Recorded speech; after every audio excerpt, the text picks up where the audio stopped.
Warahmatullahi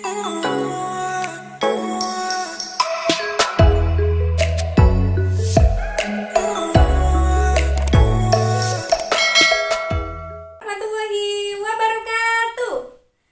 Halo anak-anak hebat semuanya, berjumpa lagi dengan saya Bu Melati. Bagaimana kabar kalian hari ini? Tentu sehat bukan? Ya, kita semua harus selalu menjaga kesehatan kita. Oh iya anak-anak, mana semangatnya nih? Bu Mel pengen dengar semangatnya nih. Kita melakukan sama-sama tepuk semangat ya. Tepuk semangat. Semangat. Luar biasa kalian semuanya. Terima kasih anak-anak.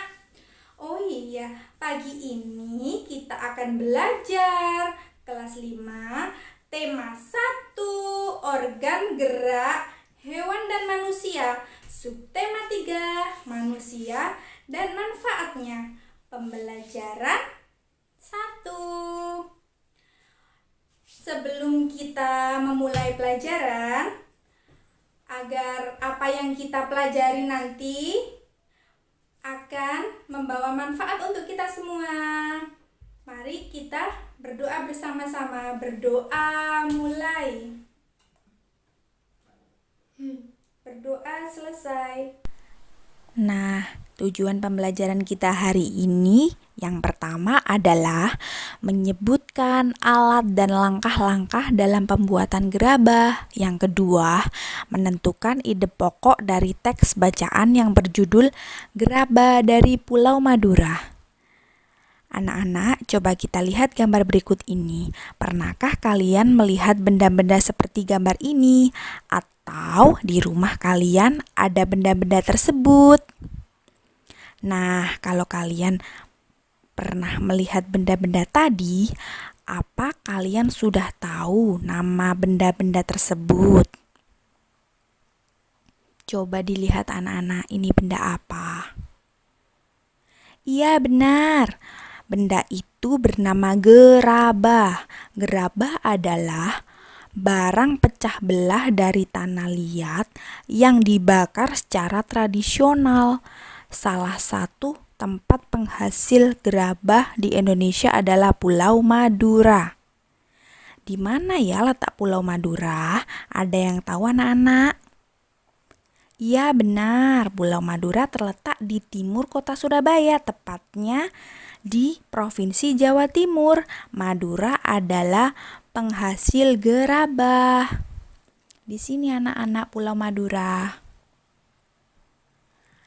Alat-alat pembuat gerabah dibagi 2 jenis ya anak-anak. Yang pertama, alat umum seperti cangkul, linggis, dan ember. Alat khusus ada banyak nih. Ada panambuk, panempah, pangorek, panyambungan, pangelet, pangajakan, pangabuan, panompal, werkower, pamatong, dan pungku. Kemudian berikut adalah proses pembuatan gerabah. Yang pertama anak-anak, kita harus menyiapkan bahan berupa tanah liat. Yang kedua, mengaduk tanah liat dengan dicampur air. Yang ketiga, setelah menjadi adonan, diambil perbongkahan untuk dibuat bentuk kasar dengan menggunakan kain pangelet. Bibir atau pinggiran bongkahan dibentuk hingga bulat melingkar. Bila yang dibuat jenis periuk, maka ketika pinggiran atau bibir sudah jadi lalu diangin-anginkan. Baru kemudian membuat bagian perut yang terpisah dengan bibir. Kemudian setelah jadi perut dan bibir disambung dan diperhalus. Bila yang dibuat bertelinga atau bertangkai, maka dibuatkan telinga atau tangkai untuk kemudian ditempelkan atau digabungkan dan diperhalus. Setelah halus dan diteliti kesempurnaannya, kemudian dijemur atau dibakar hingga kering. Langkah yang terakhir setelah kering adalah dibersihkan. Namun untuk beberapa daerah ada yang masih menyempurnakannya dengan diberi cat ya. Catnya biasanya berasal dari lumpur, jadi tergantung daerah masing-masing ya. Nah, ini nih, setelah gerabah jadi, gerabah akan dikeringkan dengan bantuan sinar matahari. Lalu, gerabah akan disimpan di tempat penyimpanan gerabah. Gerabah yang sudah dikeringkan akan diberi cat agar terlihat lebih cantik dan menarik anak-anak. Semakin cantik suatu gerabah akan bernilai jual lebih tinggi. Jadi, kita harus lebih kreatif ya dalam membuat gerabah. Anak-anak, apakah kalian masih ingat pelajaran sebelumnya tentang ide pokok? Apa itu ide pokok? Ide pokok adalah ide atau gagasan yang menjadi dasar pengembangan suatu paragraf. Ada 5 anak-anak cara menemukan ide pokok. Yang pertama, kita harus membaca dulu paragraf tersebut. Yang kedua, kita harus mencermati paragraf yang pertama hingga akhir. Yang ketiga, ide pokok biasanya terletak di awal, akhir, atau menyebar. Yang keempat, ide pokok di setiap paragraf harus kita tandai. Yang terakhir, tandai info penting dalam setiap paragraf. Ini nih ada bacaan. Baca dulu ya anak-anak. Coba kalian baca. Apakah kalian mengetahui di mana letak ide pokok paragraf tersebut? Coba kalian baca dengan cermat dan dengan teliti. Ya, betul. Ide pokok pada kalimat tersebut terletak di awal paragraf, yaitu salah satu warisan karya budaya yang sangat tua, luas penyebarannya, dan mampu bertahan hingga sekarang adalah gerabah, yakni barang pecah belah dari tanah bakar yang dibuat secara tradisional.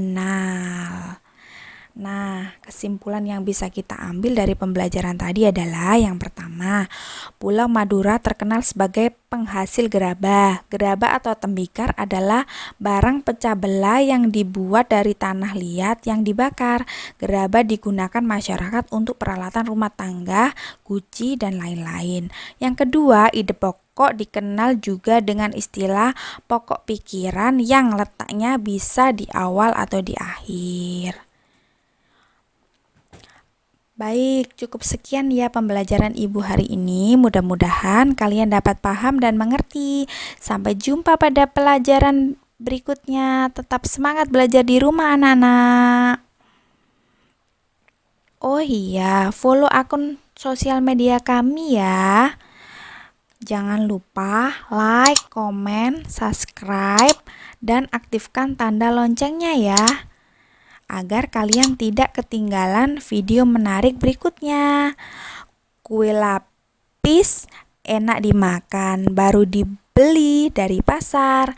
Masa kecil jangan disia-siakan, dipergunakan untuk giat belajar. Wassalamualaikum warahmatullahi wabarakatuh. Dadah anak-anak, sampai jumpa.